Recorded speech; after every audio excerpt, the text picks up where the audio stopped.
শুধু ভোট চাওয়ার অপরাধে একজন পর্দাসীন মায়ের পেটে লাথি দিয়েছে। মায়ের মর্যাদা কখন শিখবা? পরিবার কোনো ভদ্রতা শিখায় নাই?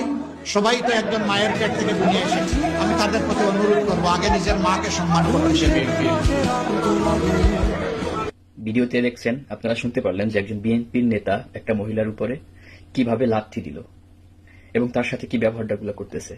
মেইন কথা হচ্ছে গেল, এই বিএনপি কর্মীর তার কি মা বোন নাই? তার মা বোনের কেউ যদি একটা এরকম লাথি দিত, তার কাছে কেমন লাগতো? এই মহিলার ছেলে, স্বামী, সন্তান তারা ভিডিওটি দেখছে এবং তাদের মনে কি বয়ে গেছে একটাবার চিন্তা করেন। জানি না এই ব্যাপারে তারেক রহমান কি সিদ্ধান্ত নেবেন। তার উচিত এই বিএনপির কর্মীকে যথাযথ শাস্তির আওতায় এনে শাস্তি দেওয়া এবং তার দল থেকে বহিষ্কার করা। এই ধরনের কুলাঙ্গারদের কারণে তারেক রহমান অবশ্যই ডুবে যাবে।